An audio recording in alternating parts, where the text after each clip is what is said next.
What's going on, family? What is going on, Breaking Brown family? Get your libations, get your tea, get whatever you sipping this evening, because you're gonna need something, because everybody's been acting up, everybody's out of pocket. And one of the things that we do here is put people out of pocket when they get back, put people back in pocket when they get out of pocket. So that's what we're doing. That's part of our job. That's part of our charge. We accept it as our responsibility. Listen, let's get down to brass tacks so we can get into the business. 21st of March, we'll be doing a book club. And one of the things I want to say about the book club as we have this conversation, one of the things that I want to say and make sure that I'm clear on is that part of the reason we do books and that we talk about books and that we kind of weaponize the information, part of the reason that we do that is because we're using it to find. Listen, let me just say something as I talk about the book that we're going to be reading on the 21st. That's 21st of March. That's a Thursday. One of the reasons I talk about that and I talk about it the way I do is because there's no you. Listen, if you're not going to go back, history's one thing. But if you're not going to really go back and get what our due is, then you're just talking. And what I'm going to show in this show as we frame this is that there are a lot of people who that's all they've been doing. They're just talking. I think social studies teachers, I think all teachers are valuable.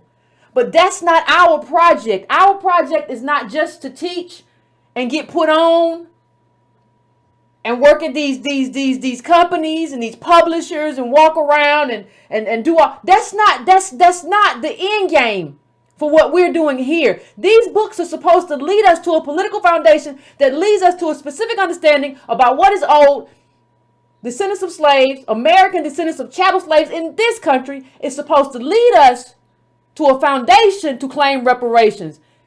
That's what we're doing here. Everybody else is just talking. So let me just get down to it before we go get into it. The conference is coming up on it's coming up on the 4th and 5th of October 2019. Please get your tickets. You can go to my page, my Twitter page, or Antonio Moore's Twitter page. It is at the very top.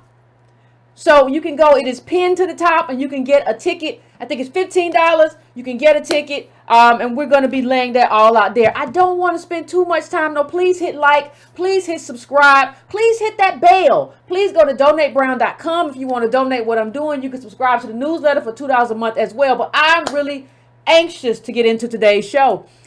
And right before I came on, I was made aware of something else, because here's something that we have to understand in terms of what's happening. You have Pelosi. After us doing this, Antonio Moore and I doing this doggedly for 2+ years, since 2016, we've been laying the foundation for this, right?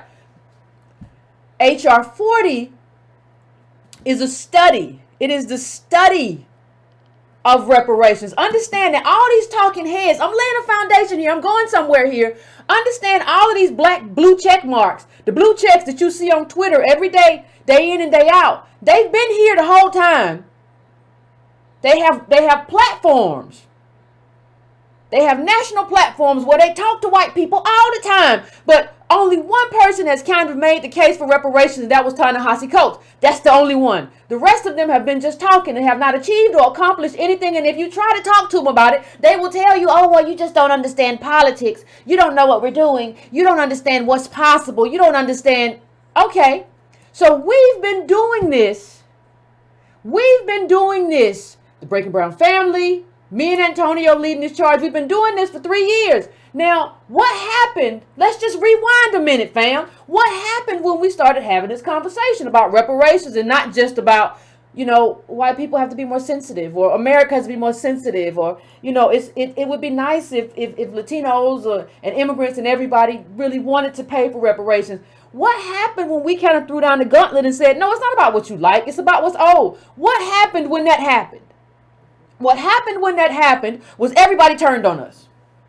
Everybody turned on us. And people love to ask me a very specific question. Yvette, why do you always go after UPC? I don't trust you because you go after other black people sometimes. You criticize other black people, so I don't trust you. You gotta go for your traitors first.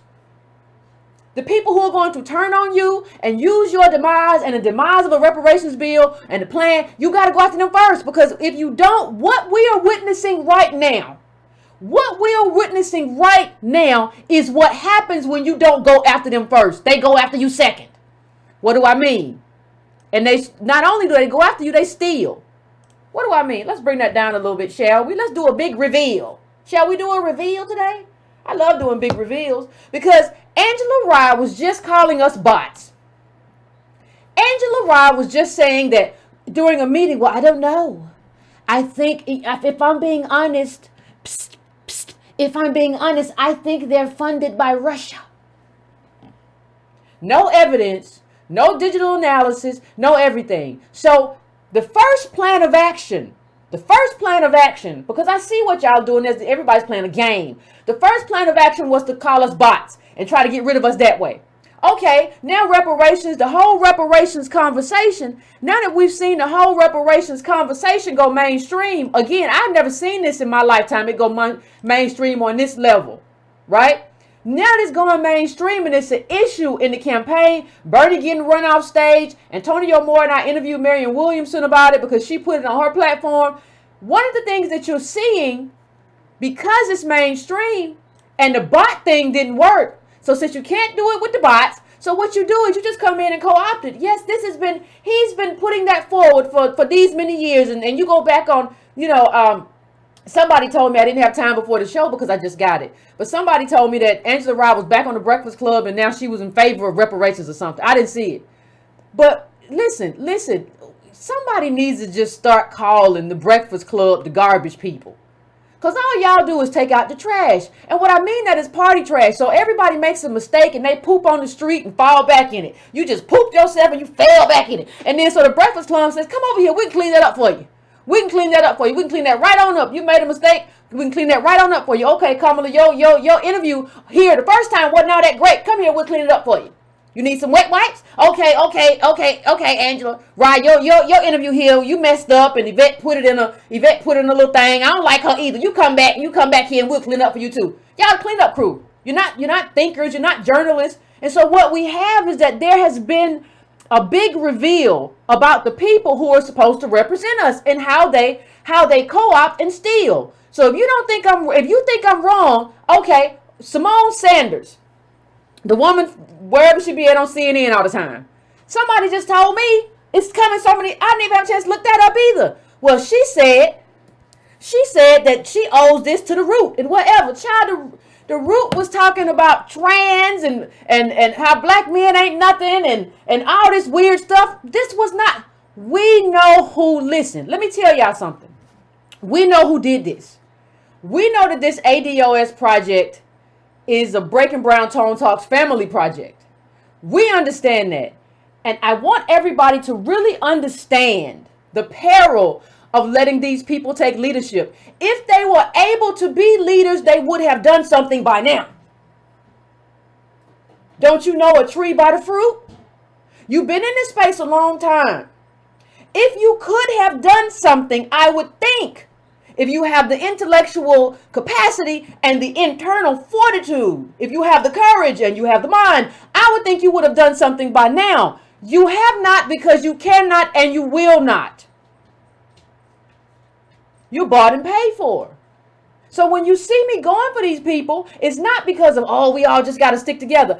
I know what failed leadership looks like. I know that you all cannot lead this group. My group of people, this family right here, they know more about this stuff than you do.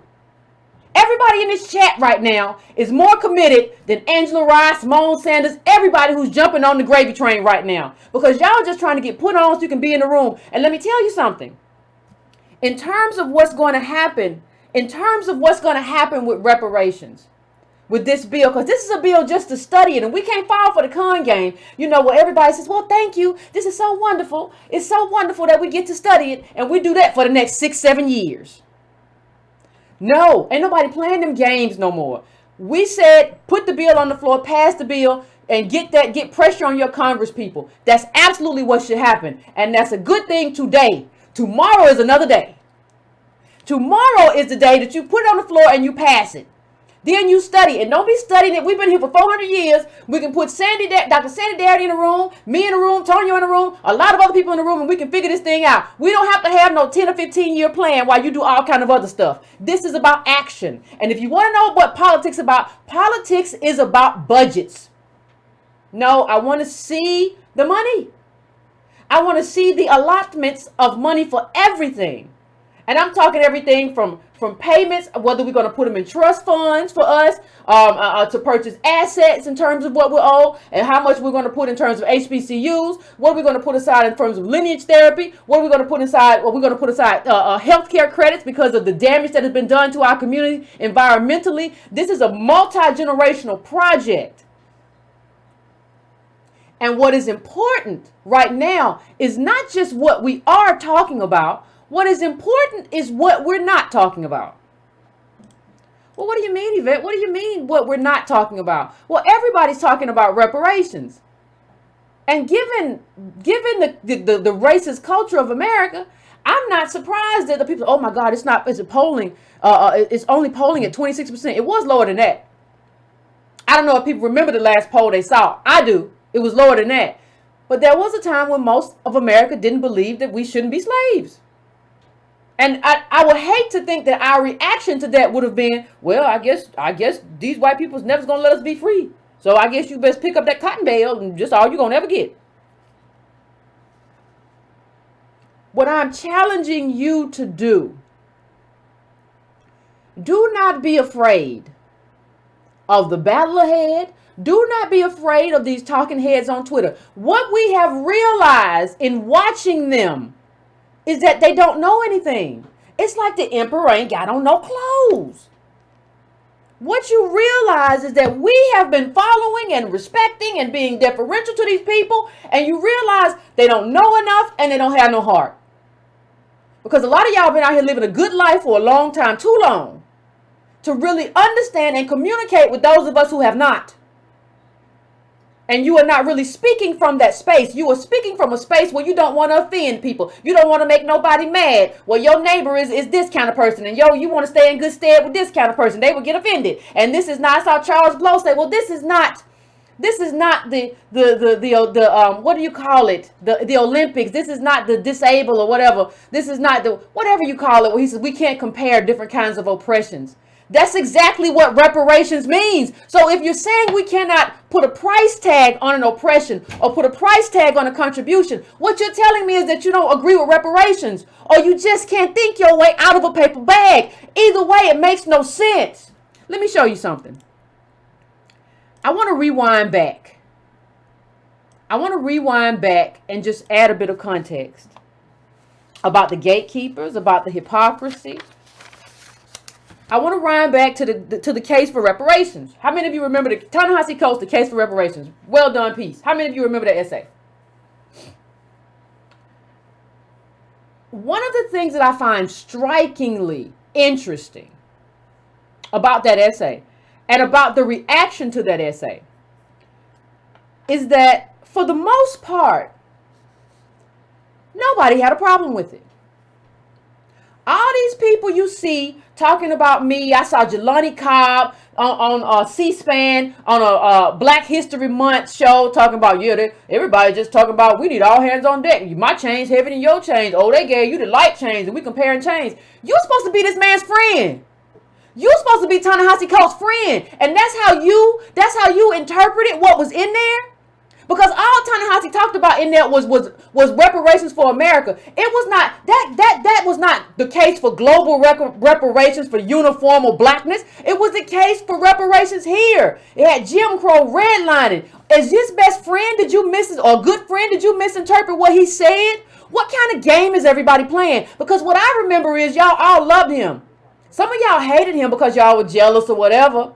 I get it. But a lot of y'all was oh my God, he's so wonderful. And it was a great essay. But how can you now dog the ADOS and the ADOS movement when everything that we have done leads up to the point of reparations? The groundwork we laid leads up there. That's the whole point. You do not have reparations without a definition. Understand, if you don't want to define yourself as a group, or if we're just going to define ourselves by melanin, it's never going to happen. It's never going to happen. And so what we see is stuff like this. It's a lot of people been pooping and falling back. Like you had Monique Presley. Now she been saying all kind of slick stuff on Roland Martin. So I realize it, I understand it. But she asked the question, well, with this, let me bring it up a little bit bigger for you so you can see it. But was it Bill Cosby's former attorney or something like that?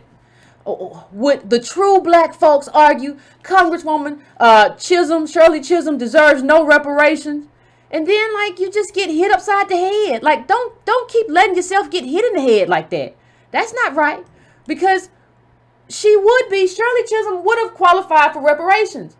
But it would be the Caribbean reparations. And understand that they did not include us in their ask. We're not one of the countries or the groups included, because in order to have a specific claim, it has to be linked to a specific group of people. How slow are you people to not understand that this claim is linked to a specific group? I don't even understand what we're doing. Let me just show you. Let me just put up a couple quotes from this article. Collectively, and that's the name of it, CARICOM. That's the member states, right? Getting reparations for, they're getting reparations for, or working to get reparations for the Caribbean countries that suffered under slavery. Collectively, the economies of CARICOM member states totals about $78 billion, which would place the region 65th.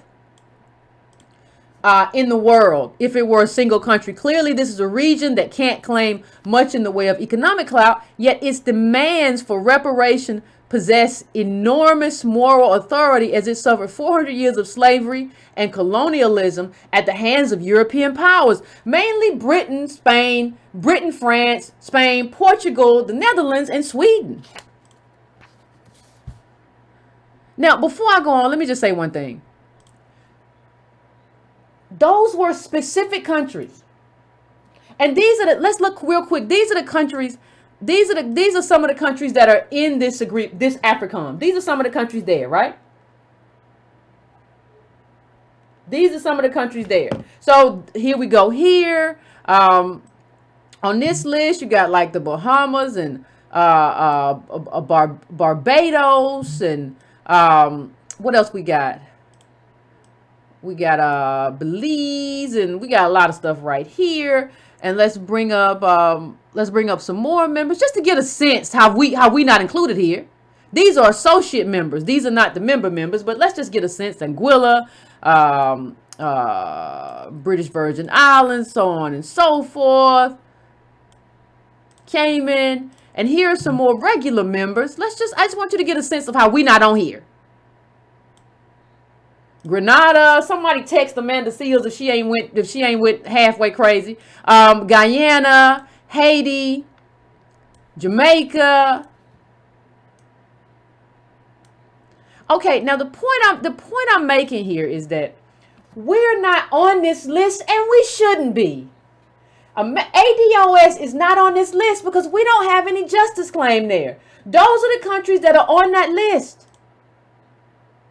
And here's what they did. Let's finish up. If you want to have a specific claim, you have to have a specific group with a specific damage. It's like court. Like if a black person gets knocked upside the head, you can't decide that you're going to go over there. And well, I need to get some of this too because I got knocked over the head over there. And he got knocked over the head, but we both deserve something because you white people knocked us both upside the head. Well, it's two different groups of white people. Like, that was the British and that was the... I don't care. I got hit up the head. Somebody got to pay for this lump. No. Specific claims. Specific groups. Specific damages. And so, this is also from the Nation article I just put up. This article right here. Will the Caribbean Reparations Initiative inspire a revitalization of the U.S. movement? And I'm all about being inspired. It's just not the same movement. And I root for y'all.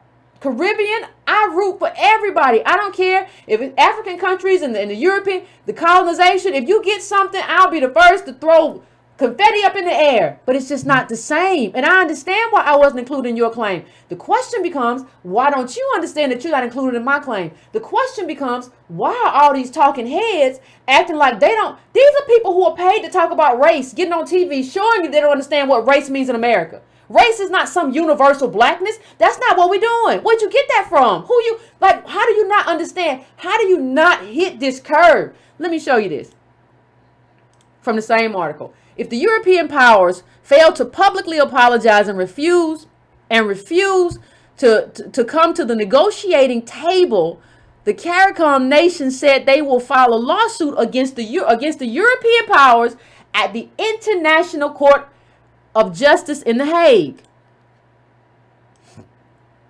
Right? In 2013, the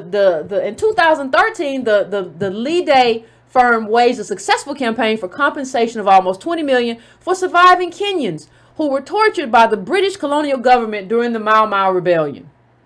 Now understand something, fam. I understand that I don't get no Mau Mau money. I'm not trying to get no Mau Mau money. I'm not trying to get any money from the Caribbean reparations movement. I'm not trying to get anything from any of that. And I understand that I'm not owed it.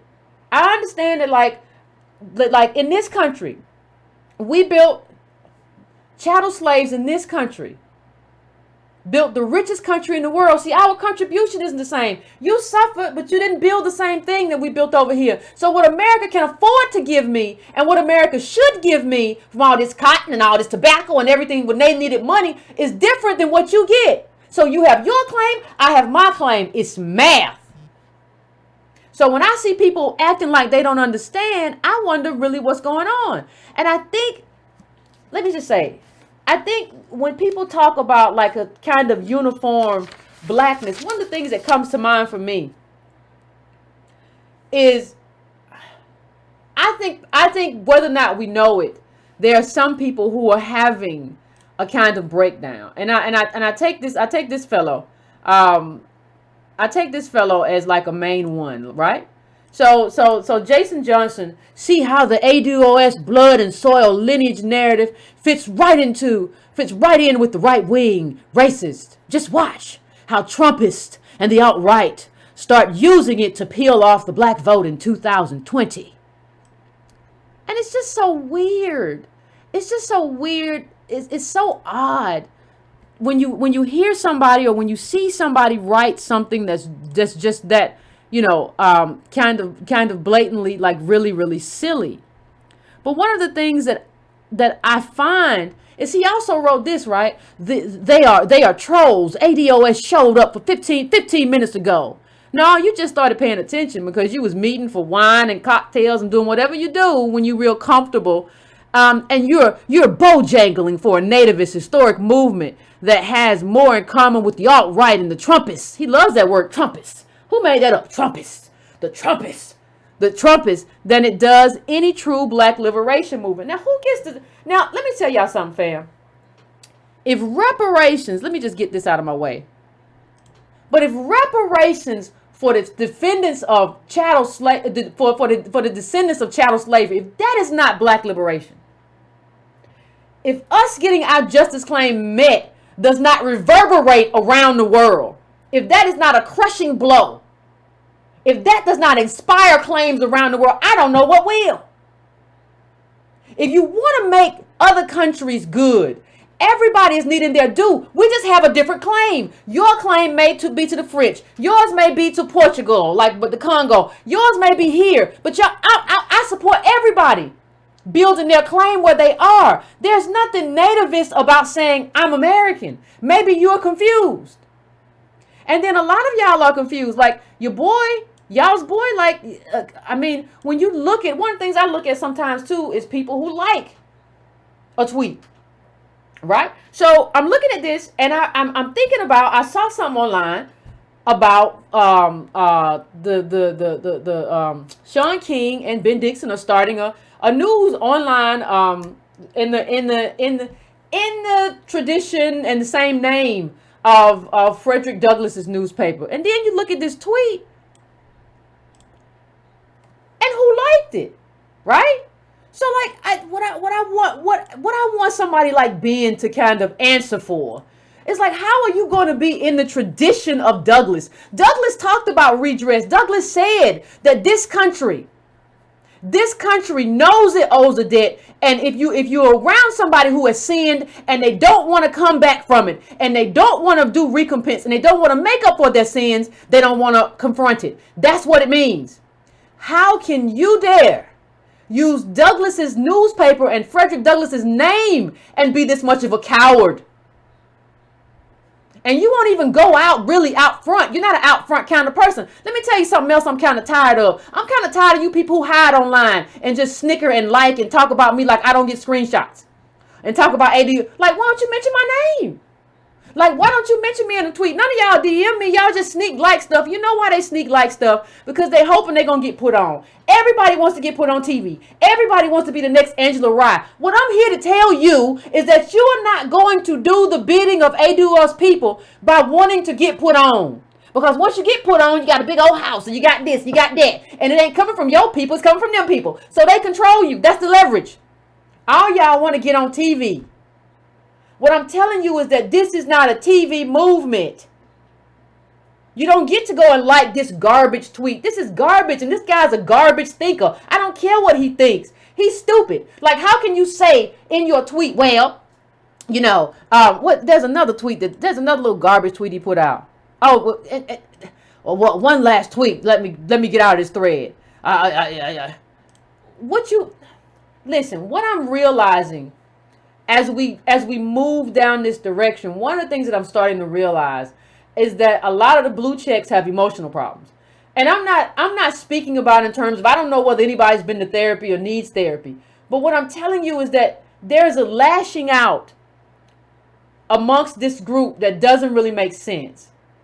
You see him, he gets really upset, and he does this whole performative thing where he calls us Bojangles and you Bojangles and all this stuff. And it's you're mocking us for like a crowd. Like, you're not even really engaging, because I didn't say anything mean. I didn't say anything snarky to him, because it was right before the show too, the Monday show. And so I was getting around to that. I was saving my energy for the show. So I didn't say anything mean or snarky, but you're performing for a crowd. So if you really want to talk about who's bojangling and who's clowning, it's you. And you've been clowning a long time, and you've like gotten a pass with your clowning, and everybody's okay with it. Everybody's okay with you clowning around, and the problem is that I think a lot of these people have invested their identity in a kind of uniform blackness that doesn't exist. And so now what you see is like this kind of group unraveling, where they're all kind of unraveling because they've invested in a universal kind of conformist blackness where we're all the same. You need Kamala Harris to be your sister. You can't think of her as like, well, she's elite from these two immigrant parents, so we're not the same. We're a bottom caste and she's not. You can't see that difference. And when I kind of peel apart that difference, you have a very emotional, unhinged, petulant, juvenile, childlike, I'm going to throw a tantrum in my sandbox reaction. And I don't care. I don't necessarily like to play with other people's children, but like, it doesn't bother me. I'm not bothered by you. I don't walk away and be like, oh my God, the blue check got me.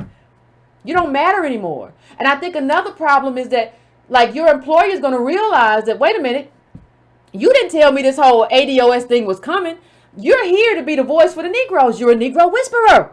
Like, you're here to kind of tell me what black people in this country are thinking. So if you can't do that, people are going to begin to ask, why are you here? Like, you're here to be able to give us, you're not there as a reporter, because let me show you why you're not there as a reporter. Like, there's a very good reason why you're not there as a reporter. But you're not there to like report straight news. So if you're not there to report straight news and you're not speaking for ADOS people, I think your employers are going to begin to ask why you're here. See, because he made this accusation that, let me just bring this up a little bit bigger and I'll bring it up for you. And this is I just bring him up because he's one of the most kind of unhinged. Notice all of the pro-black voices on Twitter who are defeatingly silent on Jussie Smollett. That's because they aren't really advocates for black people. Only their own limited view of what blackness entails. People are telling on themselves today. Well, listen, I don't know what happened with the Jussie Smollett stuff. I'm not going to really get into it. But that is the key.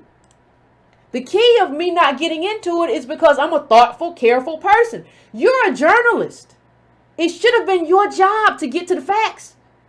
That should have been what you were focused on. But you were not focused on that. You were focused on using that to sideline us because we have a limited view of blackness. No, I just knew I didn't know what was going on. I just knew when I saw that, okay, I'm not going to say nothing about this because something in here, it don't seem right to me. Now, I could be wrong, but when you don't know whether you're right or you're wrong, you're supposed to shut up.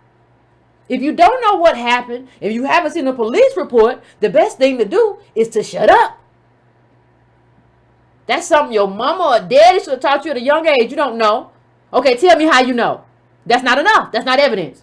Be quiet. Get somewhere and sit down. What are all these little emotionally erratic people doing? And so what we really come to is that we have a lot of people who are representing us on very big stages, right? Who are representing us for CBC being one of them, right? Come out for 21 Savage or whatever. But it wasn't until the ADOS people got involved, the ADOS movement, that we started talking about HR 40. You weren't doing consistent press releases. It's not about somebody say, well, Kanye's introduced it every year. No, you gotta put some wind behind them sails. And you all have not helped. Y'all been on TV talking about everything from LGBT to the trans people to the feminists ain't no kind of concise. You all just get talking points from the Democratic Party and you go on and that's what you all say. And I know that's what happens because like I worked on Capitol Hill too, number one. Number two is y'all all say the same thing. Y'all all come on TV and have the same little canned responses. And what's going to get us from this level to reparations is not a canned response. It is consistent, unyielding advocacy. That's what it is. And the reason, I'm not trying to say anything bad about any other group. I'm not trying to demean DACA or the people who support. I'm not even on that right now. What I'm telling you, I'm not throwing that out the window. I have certain feelings about all of it. But what I'm telling you is that the unfinished business of this country is slavery and all of the accrued oppressiveness from Jim Crow to convict leasing, mass incarceration, getting abandoned during Reconstruction, white mobs stealing businesses. What I'm telling you is that is the unfinished business of this country. And we don't get to move on to all that other stuff that everybody keeps telling us is more important than our stuff. Like Van Jones said, well, black people just going to have to sacrifice to get Trump out of there. Ain't nobody doing that no more. We've been doing that forever. We've been just sacrificing on sacrifice on sacrifice on sacrifice. And we can't afford to do it anymore. Well, why can't we afford to do it anymore, Yvette? Because black wealth is going to zero by 2053. Zero. Can't afford it. You can't afford to have these people making these moral arguments. What we are making is an economic argument on behalf of the ADOS group, an economic argument to survive and thrive in this country based on what was contributed, based on a specific justice claim, based on 400 years of oppression that made us the bottom. That is an economic argument. I cannot afford your garbage emotional arguments about every group. Y'all just taking in stray cats and turtles and squirrels, and we don't got enough pet food. I ain't got enough real food. Like we cannot take in every stray cause. We don't have enough. And I don't think we made that clear. I don't think we've made it clear that what we're doing is not the same. Thanks, Clementine. I appreciate it. I appreciate the donation. You know, we're the wealthiest country in the world. And I put up something on Twitter about how black women have like the infant mortality rate of like Mexicans. So like you a Mexican, you live in a Mexican life in a first world country, but your whole agenda is helping Mexicans. I just don't know how that works. I don't know. I don't understand. I really don't understand. And I don't know. I think it's our claim is in this country, against this country. That is our claim. And so one of the things that you have to ask yourself, and you have to take, like, honestly, I would take out a notebook because it's easy to forget. Take out a notebook, keep it. Remember I said one time that we should keep a political notebook. Y'all remember that? Take out that notebook, and I want you to write down everybody who has accused us of being bots, who has tried to give somebody else other than ADOS credit for this, who has tried to steal, who has tried to slander, who has tried to cheat, just keep a notebook. Because we are the group that's doing this. We are the group that's trying to get trillions. You know, this is a guy, when we talk about this little fellow that I just brought up, who went to like this Nigerian festival, and he feels like everybody's all the same, and you know, and you're not fit to be where you are. I think one of the things that has to happen, you know, we have to do this reparations push, but one of the things that has to happen amid this push is that there has to be a restructuring of who gets to speak for us. Because what we've seen revealed is that the people who are leading us, many of the people, if not most, who are speaking for us in these spaces and are speaking to us about what is possible politically, what we find is that these people shouldn't be talking. They either don't know enough, or they're not anchored in our community, or they're too worried about their jobs and the butter biscuits. You know, the butter biscuits stop coming if you start talking stuff you ain't supposed to talk.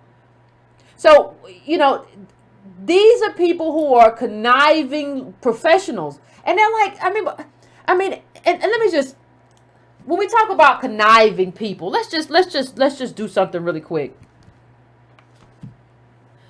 These are like, we have a justice claim against America. The Caribbean countries have justice claims against a variety of countries. So they have to go to The Hague. We don't have to go to The Hague. We go right here. So, of course, before I go into rolling, of course, let me just say something. Of course, Monique Presley is wrong. Shirley Chisholm would not get reparations here. She would get it from CARICOM?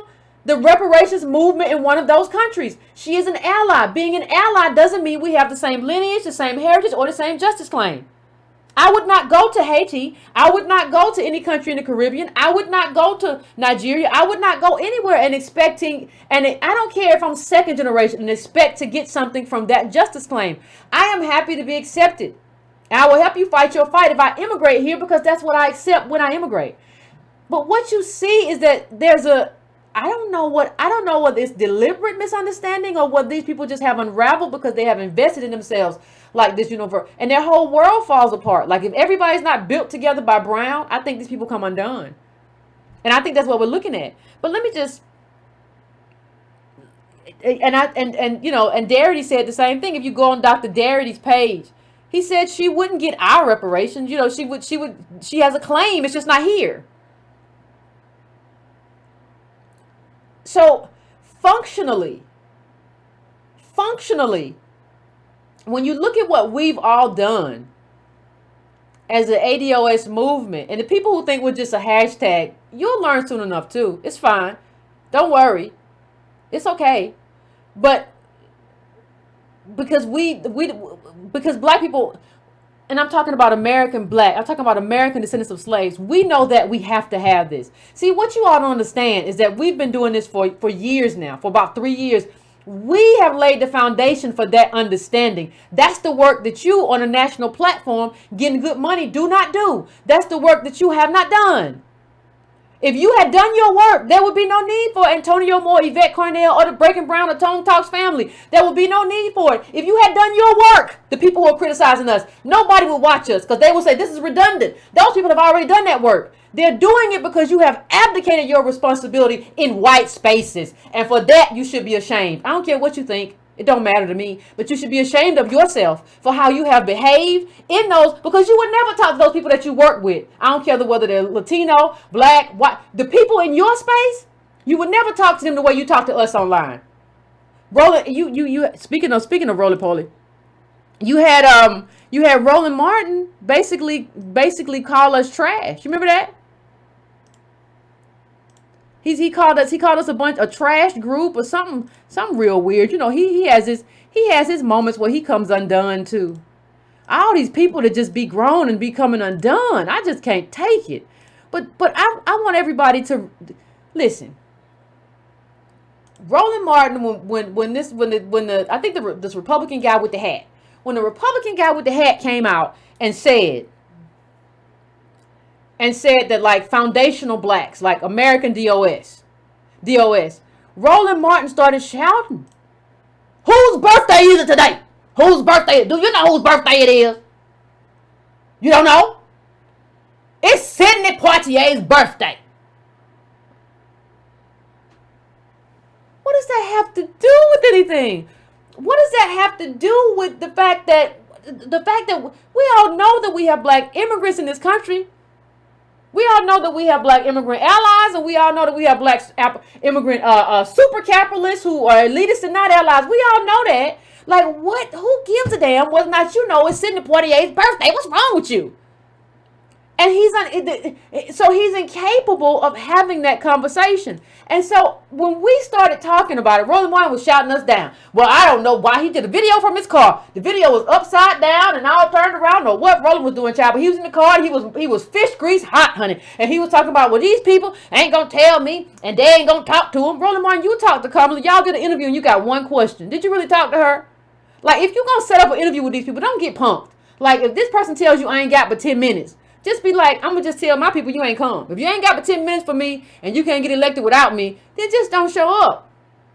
I'm not giving my people 10 minutes. My people deserve more than 10 minutes. Like, that's what y'all could have done. But see, you didn't do that because your whole job was to clean up for her. Everybody be a little trash man. Nobody understands that your job is like journalists, especially if you on the Tom Joyner Morning Show that time, Roland. Your job was to it's for the viewers. You're supposed to be doing work. You're supposed to be putting in work for the viewers. You're supposed to be putting in that work for the viewers. You didn't do it. You didn't do it. You got one question on the Tom Joyner Morning Show. And y'all was just giggling. Oh, yeah. Kamala. What they don't understand. You know they be calling you Kamala. I know how to pronounce your name. Oh, my God. Why don't you just fall out? And so then, after that, after you got on the little man, somebody sent me this clip. Now, I'm not going to play the clip because I'm sure it's copyrighted. It's Fox. But this was the weirdest, the strangest little clip. Now, Roland Martin, I want you to look at Roland Martin. He's holding a book. Please pay close attention to this foolishness. Pay very close attention, ladies and gentlemen, to the foolishness that is before you. Thank you very much, ladies and gentlemen. Roland Martin is on this show and he's asked about reparations. Now, understand something. Roland Martin has dogged us out from here to Sunday. Called us trash people, called us all sorts of stuff, everything but a child of God, he has called us. Right? This is what he said. Let me bring it up bigger. Y'all can make up your own minds. You trash folks who aren't fully ADOS, but then you fully accept some. Stop dancing. Roland Martin, ain't nobody dancing but you in your pillowy little dress. The point I'm making is that it's stupid to criticize someone because their lineage includes black immigrants. Nobody's criticizing anybody. We're talking about what kind of justice claim we have to have in order for reparations. If you don't have any kind of selection process, if you don't have a selection process, you can't have reparations. How hard is that? But back to the story at hand. Roland Martin's on Fox News and they ask him, now, true enough, if I had been, that's right, the First Lady of Love, no more political charity. If I had been Roland Martin, I would say, listen, I'm not going to answer any questions on reparations. I haven't been the one leading this charge. And I want to talk about something else. But some people just really want to be on TV so bad. And some people have been off TV so long. And some people want to see themselves in lights so bad. Some people want to be happy. And some people want to be in shuck and jive. And you talk about Fox News all day or Fox Business or whatever it is. And you will still go on there because they invited you on. And you love seeing yourself in the lights. You are always ready to shine, baby. We know. So that's why you went there. But you went there and you made a mess. See, the reason that we're able to do this, the reason you see the Breaking Brown family, the Tone Talks family, and the ADOS people out there doing this and doing it well, is because we've been reading this stuff and doing these studies for years. You ain't been doing that. You've been running around, and I blame everybody. Y'all got to stop taking pictures with Roland Martin in airports. Y'all done made him feel special. He get recognized. He think he's somebody. No, walk right past that Negro. Don't nobody care. But he got on there and made a mess. He got on Fox and he said, well, he almost said, he started talking about Jim Crow and everything, and he almost said, forget about slavery by mistake, because he ain't used to talking about it. I don't think it's something he meant to say, or he meant to say in a bad way, but you're just not used to having this conversation. And I'm not even sure if my first conversation about this would have been on Fox, but whatever. And then you just grab the book and see King wrote what King wrote. No, Roland, you're supposed to remember what's in the book. You're not supposed to bring the book with you and throw it up in the air. This ain't church. What you doing? Like, it was just wildly weird. You just sounded like, and you were bumbling and talking too fast. This is what happens. See, this is what happens when people are interested in like the limelight and staying relevant and all of that stuff more than they're interested in actually making a case that matters. This was just the silliest tomfoolery that I have ever seen. You know, there's 42 million blacks according to the Pew Research. 4.6 million are immigrants, and maybe 3 million are second generation. So around 35 million are ADOS in America. We are the overwhelming majority, and people are throwing us back on our heels. How is that possible? How is it possible that we're being thrown back on our heels and having to defend ourselves in this way in the country of our birth? Our parents' birth? Our parents' birth? How? Who has this? Who is pulling these levers? Who has these controls? Isn't it normally the other way around? You know, we've had these kinds of stops and starts, but we really haven't had this kind of movement that just isn't. And I appreciate everything that came before here. Black Lives Matter, all of that. I believe everything kind of happens for a reason, and everything builds on everything, right? But like the work, one of the things that Black Lives Matter kind of taught us that we can learn from is that the work, this instant, what these shootings and slayings of us and the people who look like us, because those are individual instances of racism. We're talking about systemic. People can't make that difference either. But what you find is that so much of this is tied to wealth, and it's tied to where we come from, and it's tied to accrued disadvantage. I don't know how many people are doing stuff illegally, whether it be selling drugs or breaking into a car, if you come from a wealthy family. If you actually had your inheritance, your due in this country, I don't know how many of us would get caught up in the system. If we had people who could get donations from independently wealthy ADOS, I don't know how many of us who were in Congress would be buttery biscuit eaters, right? Or whether we would feel we could stand up. I don't know if our lives were not so hard as ADOS people. I don't know if more of us wouldn't pay attention to politics and be able to contribute to the political system. So much of this, almost all of it, honestly, ties back to the missing wealth. Just like the wealth that's still in the system, from the wealth that was stolen from us, our poverty is still in the system, and it's baked in, and it's calcified, and it's locked in because there's no getting out of it now. Like people, that's why you see all of these multimillionaires and billionaires, they're going to the what they call the emerging world now to make their money. Ain't nobody trying to make their money in America. Remember the what was it, the Miami numbers that we put up last Monday? How was it? The Caribbeans have 181 times the wealth of American DOS there. You come from an undeveloped country to a first world country where the people, the natives here, and you have 181 times the wealth. I mean the liquid. Is it the wealth or the liquid? I can't remember. But the liquid wealth. So we got $11 in our pockets. And I showed you that's the same. It's the same. That color of wealth study went to like Boston, went to LA. Liquid, in terms of liquid money, we don't have anything. And I showed you what $11 buys. 181 times the liquid wealth. Person from an underdeveloped country comes to the richest country in the world where you're a citizen, and has 181 times the wealth. That shows you that all black, all brown is not the same. That's what we need to learn. And we need to understand not only, I think that the Breaking Brown family understands what we are owed. We understand our due. But I think the second thing that we have to kind of come to terms with, as I get ready to go into break, the other thing that we have to kind of come to terms with is that part of the reason that this hasn't happened for us is because we really haven't had good leadership. And we really couldn't see that we hadn't had good leadership until this happened. And we saw the ADOS people who were in positions of power. First of all, we found out that a lot of people in positions of power weren't ADOS. But then we found that those were in positions of power, instead of amplifying our voices, they tried to shut us out. So your job, if you are an ADOS person in a newsroom or writing somewhere, your job should be to amplify our voices and amplify our concerns. And instead, what we saw was you try to shut us out and shut us down. And if that is the case, there are a lot of people right now who I'm sure are writers and journalists and advocates who would love to take your position, and they should.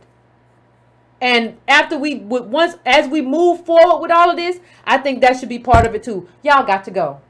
If you can't represent me and represent me well, if you want to punch down instead of punch up, if you want to call me nativist because I say I'm American, if that's what nativist means to you, if you want to call me a Trumpist, even though on this show we talked about how the Trump tax plan was going to gut Black America. I don't know how I did a couple of at least 2 or 3 shows at minimum about how the Trump budget was wicked and was going to dismantle everything in our families and going to leave us with nothing. I don't know how that makes me a Trumpist, but I know that you're not a good thinker. So maybe the problem isn't me, maybe it's you.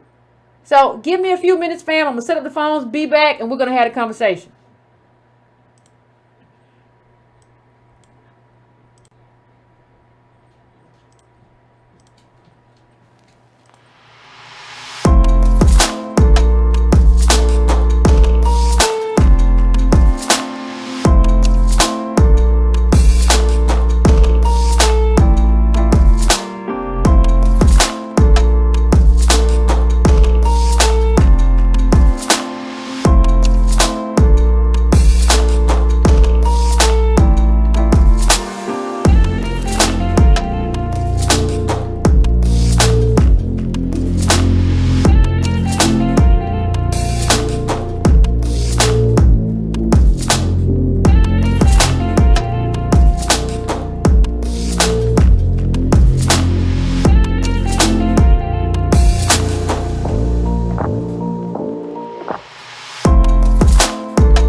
All right, fam. We are about to be back. Just give me one second. We're about to be back.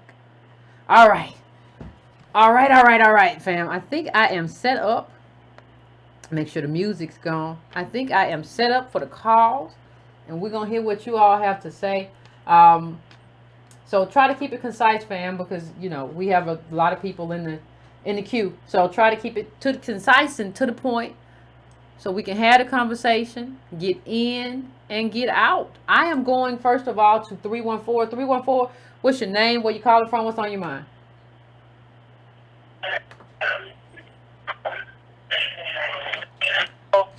I'm here. What's going on? Hey, dang, I'm surprised I got in the first call. But, wow, this is Michael from St. Louis. So I've been listening to what you're saying. And, yes, I think that a lot of since you guys have done the work to lay the ground for reparations, a lot of the politicians are playing around with it now, but I don't know how serious they are. How serious do you think these candidates are? Because Bernie and Kamala Harris and people who once weren't really in favor of reparations are now kind of saying I support it, but they're not really giving any detail on how they support it. I agree with you. I don't think anybody's serious. Like I even think Nancy Pelosi is doing this just because she feels the heat. But the answer to how serious, turn your background down. The answer to how serious they are, will depend on how serious we are. Like, if we let them just, like, we told them to study the reparations, so you got to do that. But if we let them stop at that, if we don't move forward and talk about what it means in terms of just when we talk about $1 trillion packages and stuff like that, if we let that stand, then that's all we'll get, is like they'll be studying on top of studying, and like that'll be a way to kill it. See, the thing is, they can use this reparation study to kill reparations. They absolutely can. How serious they are will depend on how serious we are, and we're like at a starvation moment right now. So like, there's nobody who should be more serious than us. So I think that listen, Democrats don't get elected without us. I think we're the part of the reason that I think that like they want to have like open borders is so they don't have to depend on us anymore, because they know we have a justice claim. So if you don't get elected without me, I need you to figure this out. And I'm not backing off of it. If you back off of it and say, well, not this year, like Van Jones said, or well, I can't do it right now, or well, I'll think about it later, or wasn't it great that they studied it? Now, studying is like step 1, and I need you to do step 2 tomorrow. You know, nobody playing with you. Like, understand that we have waited over 400 years for this. Like, nobody's going to let you you've been playing for a long time. The games are over. So to answer your question, Carl, and I'm going to let you go. But to answer your question, I think that they are going to be as serious as we are. And if we kind of, well, at least they studied it. They hadn't done nothing for a long time. Well, that was nice. Or if we be like, well, white America and immigrants, they don't favor it. So we're going to have to just try to work with. I'm tired of all that. I've been listening to that my whole life. My whole life I've been hearing that. How we got to work with everybody. Don't nobody have to work with us. How long are we supposed to wait? Like, black wealth going to zero in 2053. How long are you expecting me? We're going to die out at this rate. I can't wait. I don't have a choice at this point. It's not a choice. It's not a tactic. I don't have a choice. My people don't have a choice. We're here because you made us be here. You should have just done the right thing a long time ago. So 310, what's going on? Well, this Tone Talks. We've been getting a lot of push this week, a lot of movement. Pelosi came on stage, got shot. There was a young black man asked her a question about reparations. She danced around. Everybody dancing now like it's hot coals. I want to say a couple of things. The first thing is, we interviewed Marianne Williamson last week. She brought the first, Moscow cocktail to the room on reparations. Hopefully, maybe Yvette has a clip she can play on the way out or later in the show for you guys to hear a little bit about that. But one of the things I was interested in, and it's in the clip that Yvette has, is when she speaks the status quo and what the status quo will do to co-opt the message. and she basically, in a sense, says that what they will do is act like they're going to give you something just to kind of kill your message. The status quo is saying what it needs to say in order to get away with not doing reparations. Yeah, but maybe you can play it at the end and let people just get that on the way out. Because I think that that's kind of what you have to be leery of with the whole Nancy Pelosi is a co-opting of the message, because you don't really want to deal with the reality of it. It's so powerful. Now, next thing I want to speak to, I ain't never spoke to Umar's message. I ain't got no problem with the man. Everybody got their beliefs. Umar who? But this ain't one to bring. Umar Johnson. This ain't one to bring to the press of Pan-Africanism. Everybody had brought up the ADOS movement to him, and essentially his statement was about, you don't attack whites regionally. We live in a specific country, and you have to bring a specific claim. I say that both as a lawyer and as a black man that was born and raised, and my lineage is here.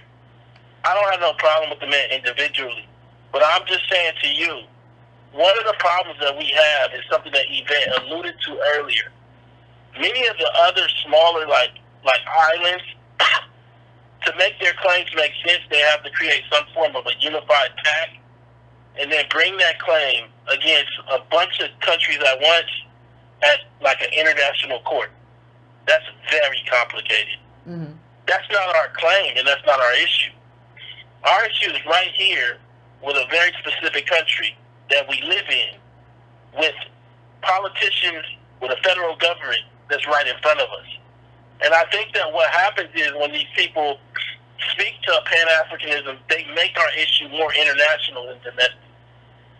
Part of it is because they don't understand law.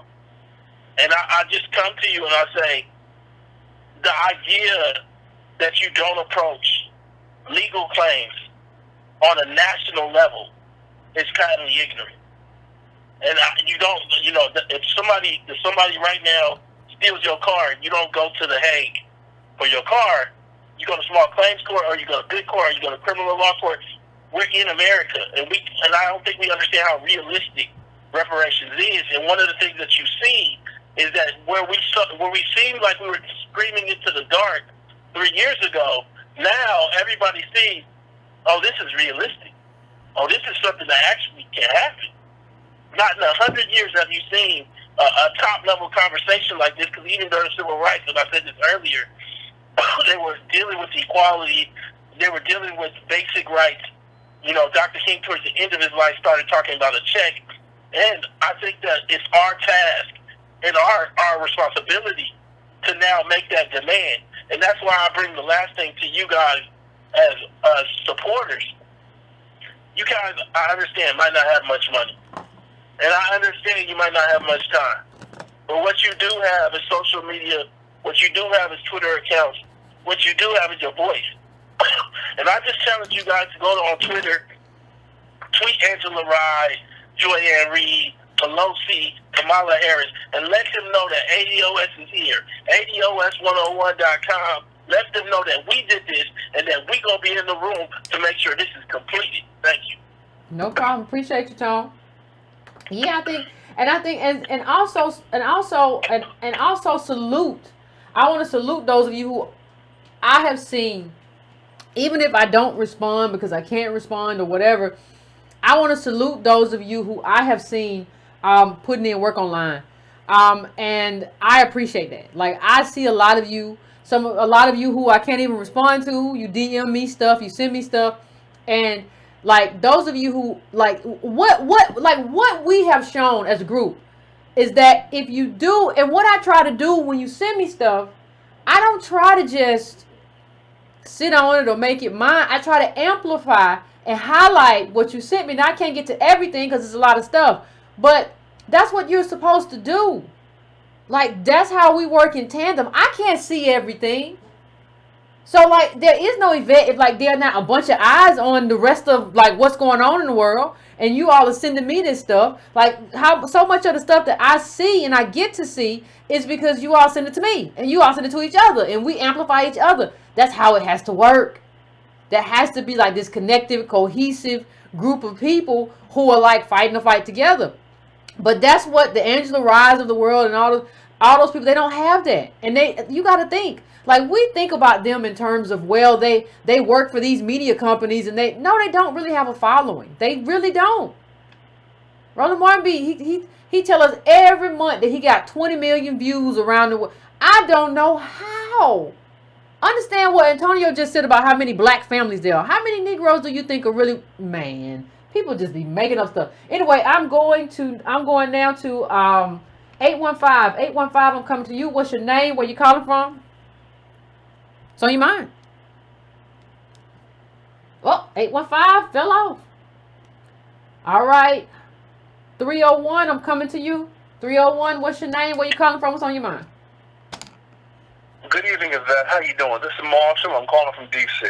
What's going on? How you feeling, sister? How you Pretty doing? good. I can't complain. I'll try to make it as quick as possible. What you and shout out to Tone. I know he's probably still listening. The whole Tone Talks family also. I consider myself, part of the Break the Brown family. So You first are. of all, salute to you and Tone. Everything that you're doing and so forth.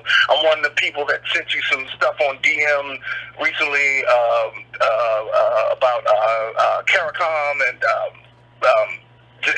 I'm glad that some of the information got used in some of the some of the videos. Yeah, absolutely. Just to give you, just to let you know, I think what's happening right now is we're stepping politically into the perfect storm of what ADOS is all about, and I mean that.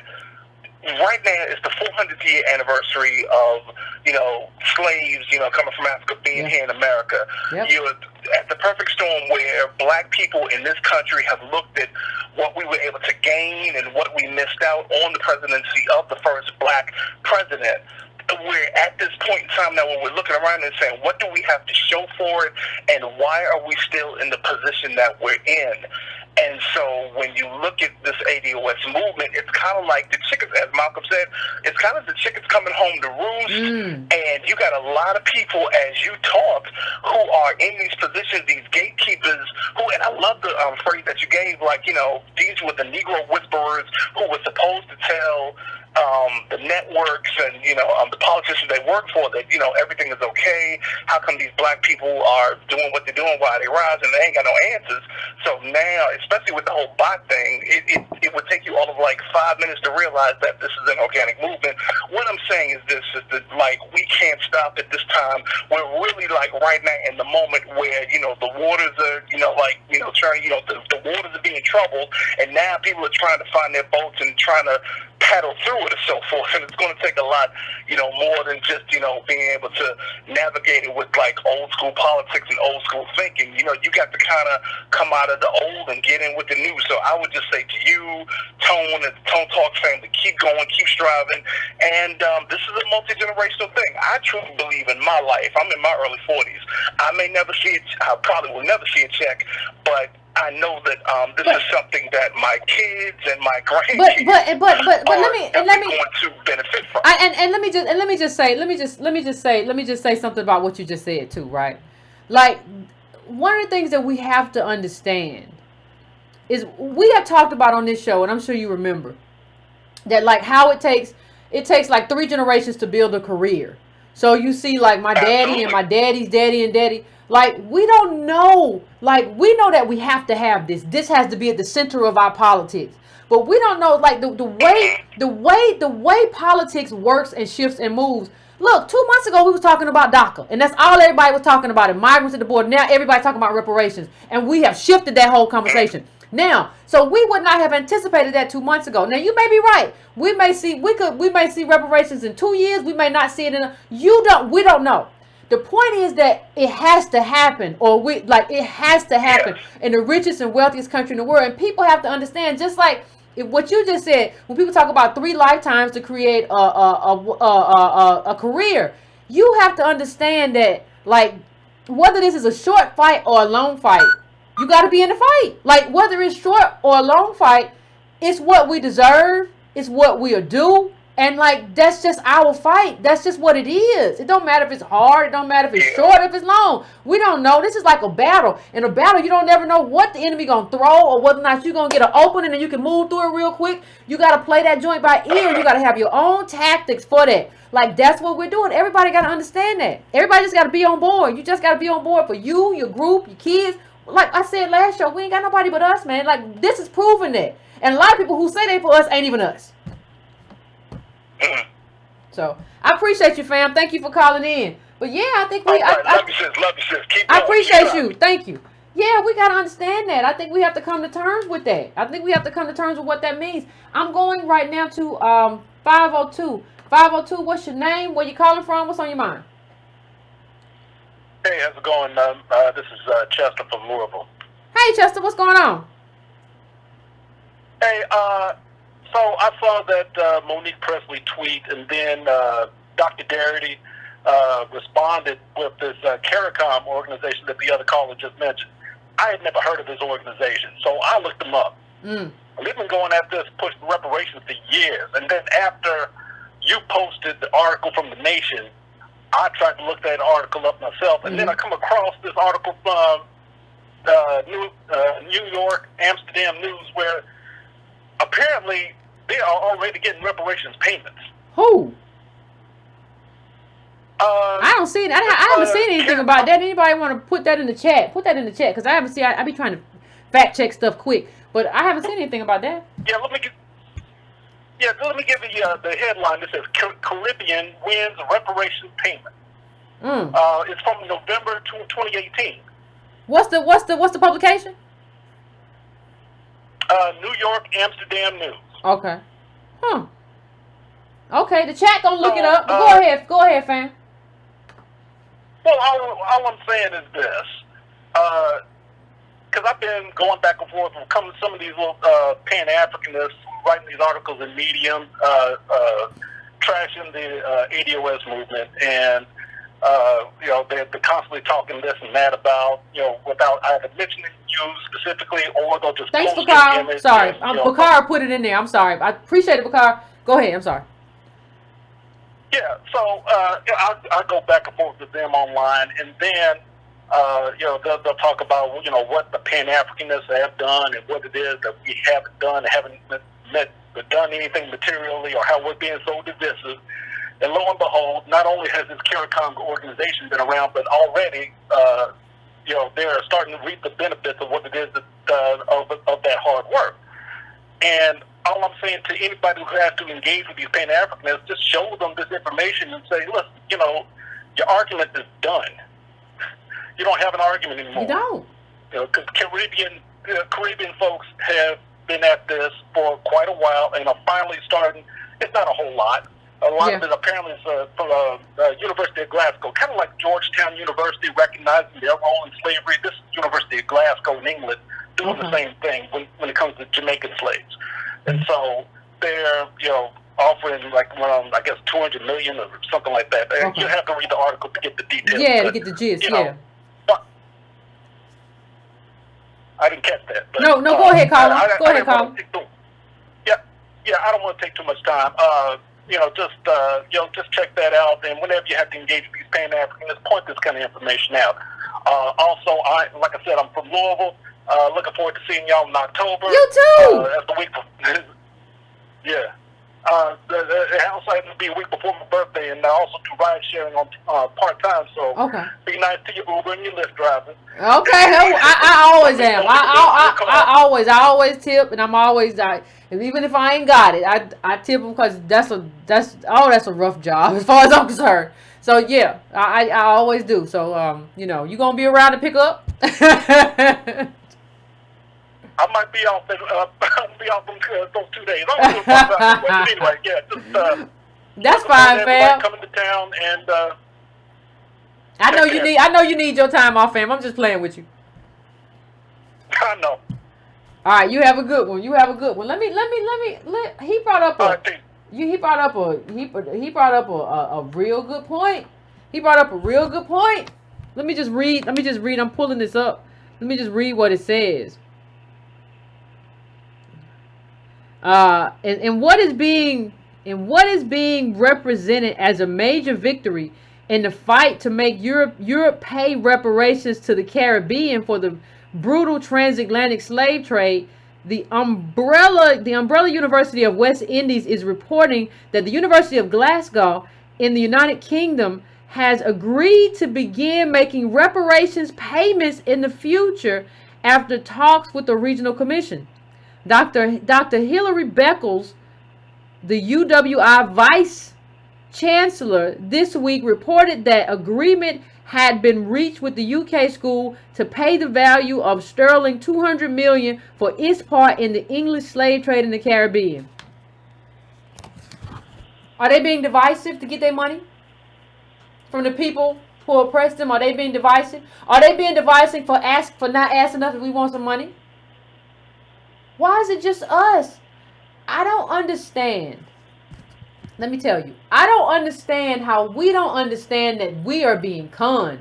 I don't understand how the ADOS people in media don't understand that they are garbage thinkers. These people are out here, and you rightfully so. I support your right for reparations. I support every oppressed. I support Black liberation. I support every group getting their specific claim from the people who oppress them. Whoever that is in the West, whatever country it is, I support you. You have my blessing. And if I can learn something from you, if you can learn something from us, I think that's wonderful. But when they say they have a specific claim, nobody said anything. I'm sure there are Americans in these countries too. I don't see any of them saying, well, what about me? How do we not understand? You know, how can we not understand what that means? How can we not understand? And people say, well, Yvette, you just xenophobic. And it's just like, listen, you can come from like I said this other episode, this Trinidad, you can come from like Trinidad or something and like get a degree for free because you're a citizen and come here and compete with me, but I have to pay $400,000 to get a degree. Don't you understand that the way this whole thing is set up is not good for ADOS? And all of that explains why we're on the bottom and sinking. So I'm going to my next caller. I am going to 601. 601, what's your name? Where you calling from? What's on your mind? Hi, Yvette. This is Spencer Spain from Mississippi. What's going on? How you doing? I'm doing pretty good. I want to tell you that you, Tone, and a few other folks have been doing a great job bringing up the topics, talking about the topics of what we need to do to improve the Black community. Thank you. As well as reparations for past slavery. Okay. Appreciate it. Well, I just want to start by saying, like, look, I know it's very difficult. I know you're getting a lot of negative feedback from people who look like us, and that's unfortunate. I can't even comprehend or understand why individuals who look like us come from the same type of background wouldn't want someone coming from an even worse background that looks like them, that came from the same environment of slavery, to not have an opportunity to become what they want to become. You know, it's amazing to me. Again, you became whatever you wanted, and you got to that point, and someone helped you along the way. Someone chose you to be that token individual. But you don't think that so that makes you think you are special. And that's what it is. They have this self-righteousness about themselves that makes them say, okay, I'm better than all those other individuals who didn't make it because I was chosen. When really they just needed someone who was less oppressive, who was going to toe the line and not say anything. Again, it's just really amazing to me how that individual gets put in that position and then don't want anyone else to come behind them. Or they want to pick and choose who comes after them. And that's, I think, part of the issue as well. I mean, it's just really crazy to me. I just want to say, you know, you guys are doing a great job. I can't believe how far you guys have come. I want to say we, because I've been following along, but you guys have done such a great job of putting the information out there. No, without question, you are doing the work that needs to be done and have done in a longer tone. I mean, it's really, I don't want to say a blessing because, you know, the Lord ain't going to save us from this. We got to be a part of what's going to make this difference for us, our future families. And I'm right there with y'all, man. I tell I'm from Mississippi, so what's amazing to me is that you see people, like my mom is in the 50s, she's the upper 50, and all my uncles are upper 50. When you bring up these topics, they look at you with the most bewildered face, okay? Because they're like, well, they haven't given it to us yet. They're not gonna give it to us. But that's not the mindset you should have. You should know what can we do to improve upon. Yeah, you know what I'm saying? Like, what can we do to improve upon ourselves? To give ourselves the opportunity to make sure every one of us that looks like us has the opportunity to make it, not just a token. And here in Mississippi, you're going to have to toe that line if you want that good job, my friend. If you want that good job, you whether you're engineer, doctor, nurse, teacher, there's a lot of line towing that goes into Mississippi that a lot of people don't want to talk about. And, you know, from what I've seen, it's not going to get better, okay? No, the data shows it's getting much worse. The data shows it keeps getting worse. That's how you know these people who tell you, well, we're going to get to you and we going to, no. It's getting worse by the day. Like, it's not just, this is awful. This is awful what we're being, like, when we say this, and I say this all the time, we're living third world lives in the richest country in the world. We're living third world lives, and because we're so segregated, we don't get to see how other people live, so we don't really know. And that was a great. You speaking of Mississippi, it was like either Mississippi, I think it might have been New Orleans. Well, like the white community over here is like living this grand life. Like if you have one lifetime, that's the life to have. And the black people over here like with nothing and like don't even have really good plumbing in these little ramshackle houses. Come on, like what are we doing? And who's speaking for them? And then you got Angela Round TV talking about, well, me and my friends got money. That's all. Who's speaking for that? Because I'm sorry, man, we all were a child. So when you see a child in a desperate situation, you just don't care. You gonna walk as a black person, you gonna walk past that person, not care whether he got fed or not, and it's happening. And so then you say to yourself, what am I doing? What can I do to improve upon this situation? And it's tough. It's tough when you don't have the ability to do the things necessary in a grand scale. Now, we can do little things every day, and I try my best to do my little things every day. But, you know, at the same time, it gets deflating. So when you see people like yourself and Tone, you know, you're doing great, and you're doing the things necessary to help push the narrative that we should be pushing and not the one that's being pushed on us, that's what you see. Okay? That's what you see. And I don't want to take too much more of your time, because I know you had a lot of valuable time. A lot of my family members are engineers. Okay? I'm an engineer. I was able to work and travel around the country for about 4 or 5 years before I moved back here. And moving back to Mississippi, other than, you know, meeting my wife and, you know, having a family, it's been tough because I was awakened to how things are across the country. And I'm telling you, like you said, it's a third world country. Because I'm gonna say I'm an engineer, so I can go out here and have fun and think, I'm an important person, but really I'm just a token, okay? Even though my family members are engineers, they token too. Okay? So at the end of the day, you know, you're trying to, you know, see why all these people living like this when they can just go get an education. And then you meet a lot of individuals who have degrees who don't get that opportunity because their family members aren't engineers, right? Maybe they're the first generation coming into let's talk about this, family. While I got you on the phone, I don't think people understand, and maybe you can speak to this. When you are an engineer, among ADOS people, you talk about your people ain't got no money, right? You're an engineer. Come on. Don't people come to you? Like when they need stuff, I'm not being mad at them. They don't have it. They gotta come. They come to you. Come on. Ain't that stressful? Come on now, because one of my family members just had a situation, a health scare, where she had to have surgery, and that bill ain't going away. Okay, and you know my aunts and uncles trying to scrounge a little money together to help them out. But you know it's really difficult when you see it like that. You know, and it's not just you know, I got it's three individuals, my mom, my aunt, and a couple uncles are engineers, right? But they had like 6 siblings. You know what I'm saying? So it's like 3 other ones didn't become engineers, didn't have that structure, didn't have that lifestyle. So you see that dynamic within a family, right? And so I wholeheartedly agree with you. That stress becomes your stress.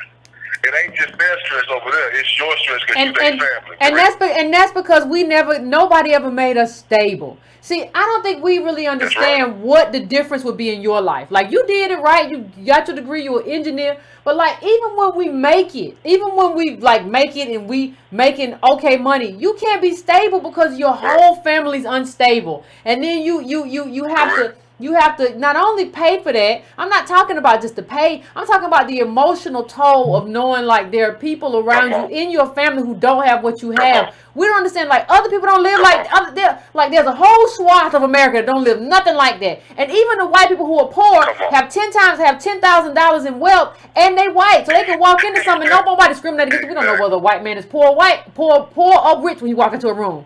Like, we just don't get it, fam. We just don't get, like, what that struggle looks like. Even if you just happen to make it, that you go through a lot. So thank you, fam. I appreciate you. So Go ahead, finish your point. I'm sorry. I graduated. I'm sorry. No. I'm sorry. I'm gonna say I graduated from a university in Mississippi, Jackson State University. HBCU, got my engineering degree, and just for the fortuitousness of me having a family member as an engineer, got me a job for a firm in Florida. Okay. Now I live in St. Augustine, Florida. St. Augustine, Florida is basically a tourist town. So those who live there are there working, the tourist scene, but it's a nice little setup. St. Augustine is nice. And I got to see how these white kids that have grown up with privilege live. And it was, unlike any white kid I've seen in this city who came from a good family. It's a different, mindset, lifestyle. They get the privilege to be dirty, living in their parents' guest house, driving their boat around. Guest house with a boat? They got a boat. They got a boat. Fam, they got a boat. They got a guest house and a boat. They got, a 21-footer. That means I would go out with them. I'll give them $100. We go catch some fish. This is unbeknownst to me. Again, you get to see this. You say, okay, I don't have a black friend that got a boat. So that was that. Even the family members of engineers, okay, they ain't got no boat. Okay, so I'm just saying, you start to be able to see. And I ask questions, and the questions that you guys have been answering, I have had questions for a long time since I started watching you guys.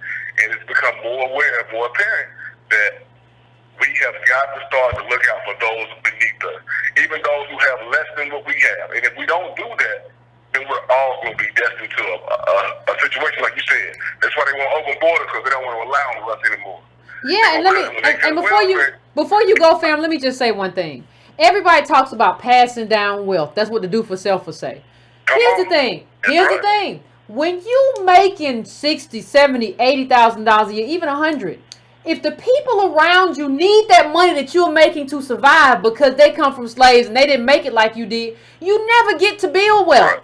You're not going to let nobody die. What kind of person would you be? You're not going to let your family die. Nobody have diabetes or whatever they're going through, or a bill or whatever. And so you end up piecing all this stuff. You end up being everybody's reparations because you're a good person and you're trying to help people, and you're being everybody's reparations, so you can't save nothing for yourself. And that's not your fault. That's America's fault. And that's what reparations is all about. That's right.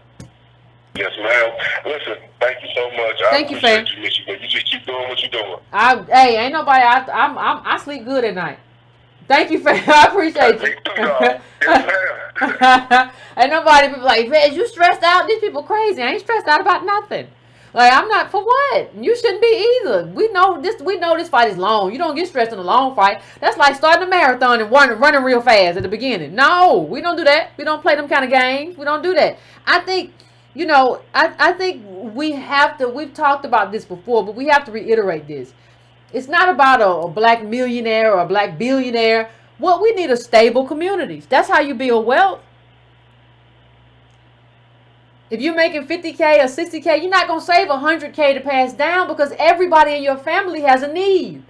And it's a survival need. It's not that they want a fancy car. They need survival money. My rent, I'm about to be evicted. I got sick and I got laid off. I'm about to, my lights are getting cut off. I have a hospital bill, and if I don't pay it, I can't go back to the doctor. My insurance don't cover that. So when you become that person in ADOS life, you end up being the person who has to cover everything. And again, that's America's fault, because we never got to hold on to wealth. We never got to pass down wealth. We were slaves. There was redlining, Reconstruction. Mobs stole our wealth, and just, how many of us, when you go back and read about it, black business was targeted by the KKK and racists. So this is America's fault, and America needs to pay its debt. And I'm not interested in anything that you're trying to put before that debt. Well, okay, we're going to deal with it after a while. After a while, we're going to deal with that. But Trump is really messing up over here. Okay, I can do a bunch of things at the same time. Now, maybe you can't, but I can. Well, Yvette, we're going to deal with that. But, it's a bunch of migrants at the border. Okay. No, I'm dealing with this right now. I have a priority, and I know how to focus myself. I know how to do what I need to do. Well, Yvette, we can deal with that, but the Republicans, we've always had a lot of that going on. I'm talking about what we need to do. So I'm going to my next call. I am going now to 973. 973, what's your name? Where you calling from? What's on your mind? Hey, what's going on, Yvette? This is caller out of New Jersey. What's going I just on? wanted to touch on something that you said. How you doing? Pretty I wanted good. to touch on something you said that was real important. You said this is the unfinished business of this country, and that's true. And I think when we look at what's going on with the Angela Rise, because it just seemed like once the ADOS hashtag or the ADOS conversation started on social media and other platforms, I was just paying attention to the Breakfast Club, and they was rolling out talking head after talking head after talking head, and to the point where, now they're looking really relevant, and even when you spoke about people like Roland getting on these platforms and you exposed it, you said these people just want to have access to power, and having access to power, white power, is having access to money. And just like you said, when you get on these platforms and you don't know what you're talking about, say that. When I get in conversations and when I speak about the reparations issue, and they say, well, what are we going to do? I say, listen, I'm not an economist, but there are people behind the scenes that have been doing the work for years. So here you go. Here's the information. Yeah. And I was also kind of in conflict, because I found myself, I said, you know what? Every time I'm on Twitter or even in my personal spaces, I'm just kind of going back and forth with black people. But like you said, like if we don't silence the Angela Rise and all these talking heads, they're the loudest people in the room. So when I'm talking to my family and I'm talking to my peer group outside of social media, they're regurgitating talking points that came from them. And this is what you got, this is what you got to deal with. And what's being revealed is, when we speak about black leadership, what's been revealed is there is no black leadership. But even though we don't have black leadership in these spaces, we can at least have black representation. Even when we talk about Pan-Africanism, Pan-Africanism has not aged well. I gotta go. I have to basically go off the record. Pan-Africanism is a ADOS ideology. There was only two main characters of people that was on Pan-Africanism out of Africa. The first president of Ghana, and the other name escapes me. But even Marcus Garvey, he didn't get Pan-Africanism going in the Caribbean. He had to come to America because America already had a Pan-African spirit. Did Garvey ever go to? Let me ask you a question, fam. Did Garvey ever go to Africa? No, I'm not. You know what? Let me not speak. I'm not. I don't think he did. Well, I know this. But I know this. If I think that was some positive aspects to what Garvey did. I'm just saying that, like, I don't think he did. I don't think we understand this in the context of the time that it happened. It was, and like you said, it happened here because we were gung ho in terms of what we were going through. African countries were getting their freedom, and we had some allies and were doing some stuff. That's not the moment that we're in anymore. Yeah, that's not the moment. And again, like I said, I don't want to beat up on Pan-Africanism, but what we have to do is ADOS people and Africans in the diaspora, let's just get out of each other's way.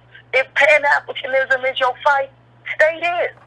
If ADOS is your fight, let's stay there. Let's get out of each other's way. If the Caribbean, if getting reparations for the Caribbean is your fight, let's just stay there. And even when we, and this whole idea that us asking for reparations is begging, no, we are refusing to die. That's what's going on here. We're not begging. We're on our last breath right now. Yeah. And just like the caller before just said, I see it when I roam around. I see it. I see the despair. You know what I'm saying? And what's happening is these Negroes that get into these spaces that, because, hip-hop and in the NFL or NBA, that's nothing but the lottery. And it just seems like they're comfortable with being the richest one in the room. It makes them feel good because once they come around other people, other ADOS people that don't have nothing, they are important. But you're not if your people are struggling. Yeah. And if we have real representation in these rooms, just like how they shaming white America for wearing a MAGA hat, we should shame white America who speak against reparations and make that a sign of racism. If we have real representation in the room. And just 2 years ago, we had people like Steve Harvey on his platform openly saying, I don't give a damn about slavery. Mm-hmm. That's what we got in the room. That's who's always in the room. And they talking. That's who's always in the room. And then we wonder why we see these polls where people ain't really supporting reparations because that's who we got behind the scenes. You exactly right. You exactly right. But see, when you see, let me say something, family. I'm gonna let you finish. I'm sorry. But when you see the fruits of our politics, we gotta start reading stuff differently. We gotta start understanding that when you see these kinds of results, that lets you know what's being said behind the scenes. See, because if people knew that, like, if I'm in this room with Yvette and Tone, if I say this, they're gonna check me and they're gonna say I lied, and I'm gonna look crazy on TV. Like, people gonna know, like, no, like, we know now, like, I don't think everybody even understands yet how they have revealed themselves. The best thing about everything that's happened is not just the push for reparations, but it's about how everybody has revealed themselves. Now I know what y'all have been saying and what you have not been saying when you get in that room behind closed doors. Y'all are not good advocates for us. I'm sorry, fam. Let me let you finish. They're not good. They're not good advocates. And what my thing is this, and I'm gonna let you guys know the callers that come calling in and want to get in. But how can ADOS be divisive? But for years we had people fanning the flames of all this gender sniping. You know what I'm saying? Black women, y'all are so successful. Y'all got to get y'all a white man because these black men can't keep up. But now that you guys are coming in with the data and we're putting context on why you can't find a husband, it's throwing these arguments out of whack. It's killing these arguments. So the only thing I'm saying is, and I'm just going to close with this, and I've been on social media and I've been on these platforms and people are sniping at you guys. The Pan-Africanists are mad. What don't you guys understand? We are not anti-Pan-Africanists. If we get out here, then maybe we can basically fight for a bigger global agenda. But here's my problem, fam. You know, these people, when you look at like us, them being worth a Miami study 181 times us, and then when we say we want reparations and y'all say no, you become my problem. See, that's the problem. Now you're blocking me. Right. Now you've gone from a space of, now you've gone from like, well, you know, you may be away. Now you're blocking me. When you block my justice claim, I don't care who you are, and you have more than me as an immigrant in the country of my birth, you become a problem. Now you keep it up. You keep it up if you want to. You're gonna be my enemy. Now I know everything about you because my allies, the black immigrant allies that we do have, they tell me everything about you. So I know everything about you. So you keep that up. You keep that up and have more than us in the country. We have been very good. We always show up for you. We always there for you. But you keep this up and we're going to eventually have a problem. You would need to just pump your brakes and say, yeah, you all are old because of what happened. We are old because of what happened here. And we need to support each other in our own specific justice claims. Right, and you know what? Real fast before I go, I'm sorry, chat room, I'm sorry, caller. If y'all was looking at today, when y'all was looking at Cohen testify on Capitol Hill, that was real telling. First thing you seen was the Democratic Party unravel. I mean, it just looked ridiculous. And this is another thing. Just because we're ADOS and we're going at the Democrats, we're not Trump supporters. That's one. Now, he defrauded these banks in tax evasion, and he was getting tens of millions of dollars in loans. Because he had access to Donald Trump, Novartis gave him $2.2 million. What that tell? Ladies and gentlemen, that's whiteness. That's whiteness. And that's what we don't have access to. You don't have access to it just because of that social capital. What we call it, that's the social capital, the privilege of whiteness. That's what he has access to that we don't have access to. And he's a simpleton. Cohen is a little simpleton, half moron, but he got access to all of that because he has access to Trump, who his daddy, remember Trump's daddy got all that stuff, all that money because of FHA, was building a home for white people and all that stuff. That is accessing the power of whiteness that we never had access to. You are exactly right, Carla. I appreciate it. All right. Thank you. You have a good evening, Carla. Yeah.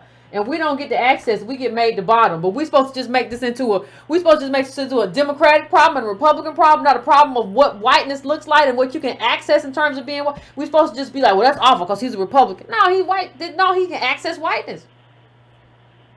It's not just he's a Republican. No, it's what he gets to access as that. Let him be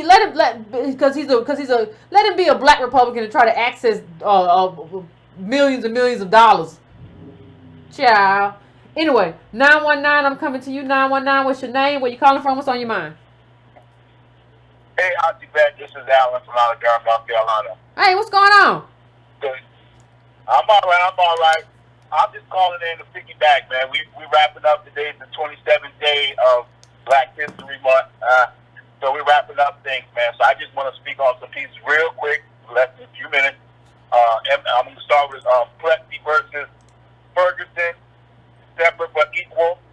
You know, all that good stuff and what you talked about a few weeks ago or last week about Judge Harlan and what you mentioned about there's no caste in our Constitution and it's colorblind. However, the advantage went elsewhere, right? We all know that. That's and right I was reading, looking at some old shows, and I was reading something about Arnie telling us, checking in the letter of MLK's letter from Birmingham jail, and he made a couple of lines, and I just want to say them real quick. He said, all segregation status are unjust because segregation distorts souls and damages the personality. And then he said also it gives the segregator a false sense of superiority and the segregated a false sense of inferiority. And what we have that is with our Boule class. They have accepted that we're not good. They're not proud of themselves. And that goes back to what you and Uncle Tone said, especially Uncle Tone. They need lineage therapy. But like you said, they intersect, they're in the way. And that doesn't help. That doesn't help. Lastly, before I get off this phone, I just want to say, I work in a prison. And we had an MLK Black History Month Day yesterday. And I was Martin Luther King, and I talked about reparations. And I said, hey, we deserve $5 to $10 trillion and trillion dollars, and it's endless and it's timeless. But I spoke in the passion of just saying to the guys who were the inmates there that your fight is out here when you leave from here. That's how you become a better person. And I know we talk about mass incarceration, but I deal with that on a day-to-day basis. And in those spaces, in those spaces, I take chances. I do the right chances, but I also do it in the spirit of what MLK was done, what our ancestors done. And this fight that we do, like the caller said in the past, he said, man, it's going to be a long struggle. But it's a struggle that you're going to have battles in between the war. You're going to lose some, you're going to win some. But you got to keep on fighting, y'all. Got to keep on fighting. That's the message, fam. That's the message. It's a hard work, but it's a good fight because, like you said, the status of the data shows we're done. We're done. And all I can think about is my children. All I can think about is my nieces and nephews and stuff like that. And I fight for that. And I appreciate the spirit that you guys are tuned to. I will keep on listening. I want to give everybody else a call, but that was just my piece. Thank you, Auntie. No, I appreciate it. I appreciate it. Thank you, fam. That's what it is. People don't understand the journey of you might as well just say that on this point you're on a warrior's path. You didn't ask for it. You were born into it. I just tend to think if you were born into something, you're kind of built for it anyway. Right? So, I mean, that's just what it is. You can't be, I would just like to be, I just wish I didn't have to. I wish it just seemed so hard. No, you don't get to do that. You're on the path you are on. Or maybe you could just let your kids starve. Whichever. 904, I'm coming to you. What's your name? Where you calling from? What's on your mind? Yo, what's up, Yvette? This Willie, this your Black Constitution man. What's going on, Willie? How you doing? All right. I'm down here rolling. I'm in Alabama right now. I just left Texas, and I've been keeping up with the show, following you on Twitter. As a matter of fact, I think I tweeted you the UN definition of genocide, which has been the kind of segue. It kind of ties to what that last call said. What we've been saying is we done. This is genocide. What they doing to us. So I kind of sent that. I think I tagged you, Tone, a bunch of people to that. Sandy Darity, I think Judge Joe Brown even replied to it, but I tagged you to that. But I just came from Laredo, Texas, and when I was down in Laredo, Texas, I saw the Mexicans. They got whole communities going on down there. Wow. They got warehouses, trucking companies. Warehouses named Apollos, Gatos, all kind of stuff going on. They got gated communities. They're driving Range Rovers. They're driving BMWs. They got access to the trade industry down there. So when we get to talking about these immigrants and these Mexicans, because those the poster children, not the Caribbean immigrants who come here and jump in our way, but the poster child is the Mexican picking the tomatoes. And these guys have wealth. As a matter of fact, they're the fastest growing group in Texas. And I was sitting up there looking at that, and I was thinking about all the things that we talk about in our politics and what we need. And these politicians are now trying to redefine reparations. Oh, I saw. Yeah, they're trying to call it universal. They're trying to give universal policies and call it reparations. Yeah. So we gotta kind of watch, like, these people trying to take over the narrative and switch it up. They're gonna try to co-opt it, the tricks that's gonna come. And I know you and Tone already on it, that they're gonna try to co-opt it. The politicians gonna get in it, where, like, as a caller said earlier, they're gonna try to, start saying reparations, but then say, jobs. Well, we've been talking about jobs since the doggone 60s. But and listen. Talking about jobs. No, talk about. See, this is the thing that we have to understand. I know you understand this, fam, but let me just make the point for everybody. When you have a specific wrong that is inflicted on a group, right?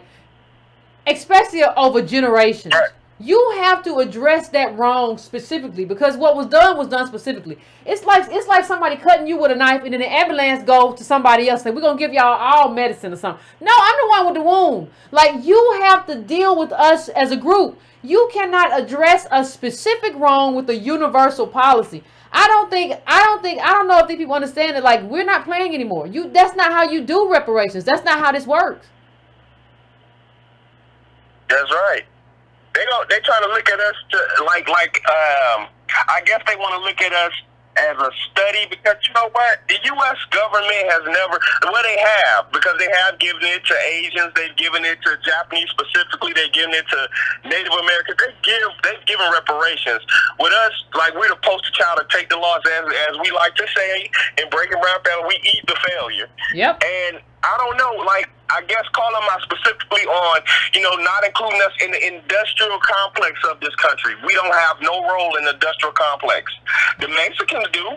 They control the trade what come across the border, which is trillions of dollars worth of goods and services. I'm a truck driver. I drive it down there. I see it. That's why I was able to see. I'm able to go from coast to coast all across the United States and see with my own two eyes the logistics of what they set up and what they deny us. I get to see the communities. They got all white communities. They got all Mexican communities. Ain't no all black communities nowhere. We ain't got our own communities. We don't have no access to industry. The only thing we are is cannon fodder for all the politicians, like Chicago, who gets $1 billion for their police department alone, and then the people in Chicago don't even make $10,000 that they policing. And this is, the police budget is $1,296,000,000, I think it is, dollars. And they policing all these. It's because of the crime problem. What they talking about, the black people, which is not necessarily the black people, but they say it's us. And these people starting salaries $77,000 a year for a rookie cop. Really? In Chicago? People who don't even make $10,000. I say in Chicago they making that kind of money. Yeah, the rookie cop is making $77,000. The annual police budget Obama was signing it to is $1,290+ million every year. I ain't never heard like that. All right, you got any last thing you want to say, Carl? I'm gonna try to get to the whole state of Illinois. Okay, all right. I'm gonna try to get to one last call. You got anything else you want to add or say to the family? That's all I wanted to add, fam. I just wanted to drop it in and say I'm with you. Hey, we standing behind you. We got your back, Yvette. I appreciate you, fam. I appreciate you. I'm out. Thank you. I appreciate you, fam. I'm gonna try to go to one more call before I go out. Appreciate it. Like listen, we gotta be fam up in here.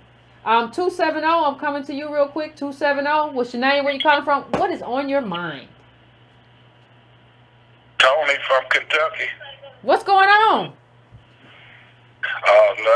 Nothing much. Just been with you about 2 or 3 months now. Okay. And hey, I'm feeling real good with the movement you got going, because I never felt comfortable with African American. The name? Tony. No, I'm saying, the name African American you didn't like? You didn't like the name African American? No. Okay. Yeah, because I don't feel that I was, African American. Okay. It just never felt comfortable. Okay. So, and plus, we're the only one on applications that get changed. It's black, now it's African American, and I think ADOS sounds better.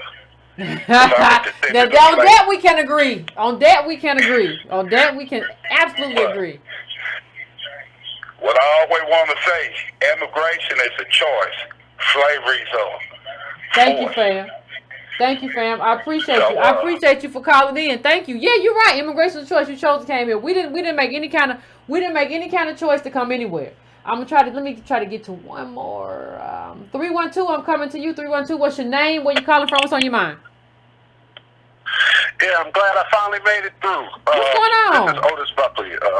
Okay. Yeah, Otis Buckley out of Chicago. From Total Blackout for Reform. Okay. Just had 3 points I wanted to touch on real quick. Okay. One, Marianne Williamson. I saw the interview you and Tone did with a great interview. She's agreed to accept information from you guys, which is wonderful. Yeah. But in order for her to get into the national debate, she needs 65,000 individual donations from across the U.S. As little as $2. I've already donated $2 to her. I just wanted to throw that out there because we need her in the debates because she's going to have her talking points coming from you and Tone. And that's, I'm not saying we have to vote for her, but we need her in the national debates. You said you haven't seen the new Angela Rye interview yet. No, somebody sent it to me right before the show and I didn't have a chance to watch it. Yeah, their new slander that they're going to try and use against us is we're paid by Russia. They said in 2016, a lot of mid-level and low-level activists trying to throw a shot, activists were paid off. By who? Like, do we have bank accounts? I've never... Say it again? I said, do we have bank accounts to show that? Like, what? I never even heard that initially. Yeah, that's what Angela Rye said today. And I think the reason why she did it because she realizes now that there are a lot of pro-black organizations that that fully support your message, have the exact same message. No black agenda, no vote. And so they're going to start to see black people coming forward, and they're going to have to try and discredit those black people because they can't continue to call us bots. I have a video of me out there. I mean, I've stood in numerous protests with people, so you can't call me a bot. And then lastly, the one thing I wanted to touch on, I've been to ADOS 101. I love the agenda that you guys have. I had an agenda myself. It was more geared towards police brutality. That's what my organization was founded on. Like I said, I love it. I fully support it just like it is. I just wanted to throw out 2 things.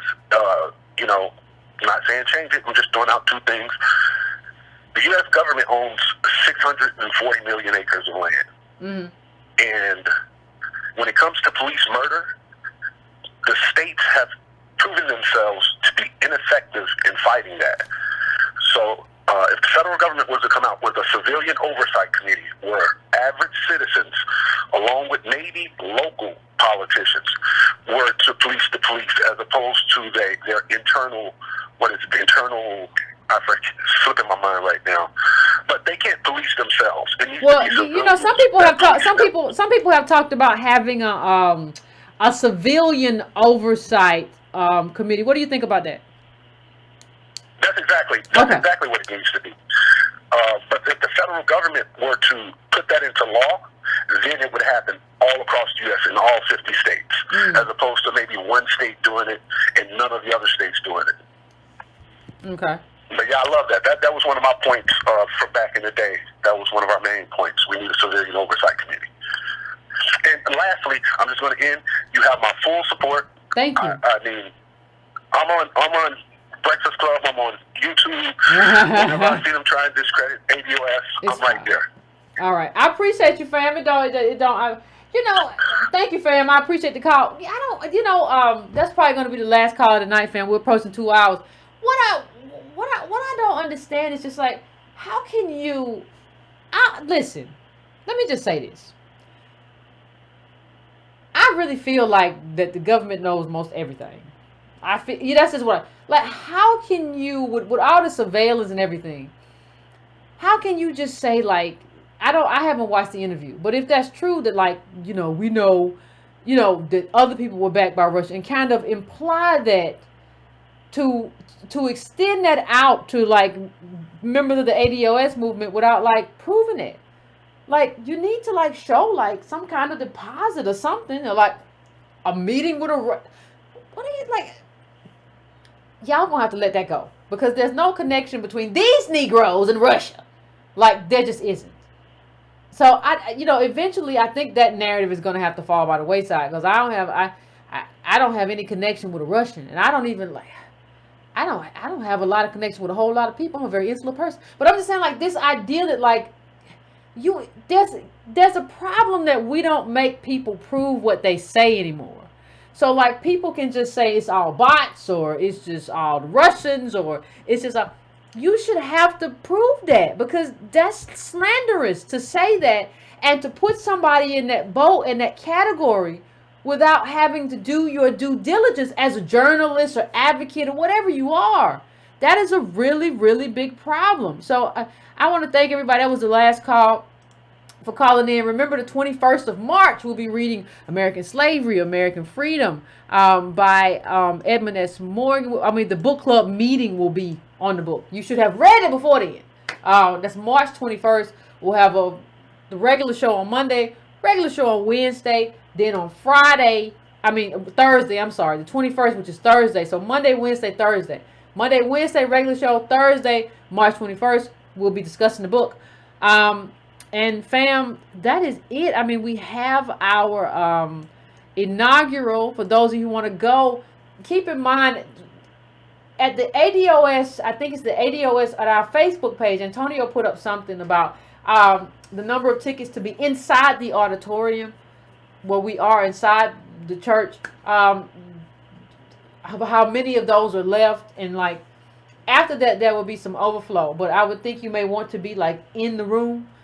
So go and check that out, and if you want to get tickets, so you can go ahead and do that. We'll be doing some other things, some other releases soon.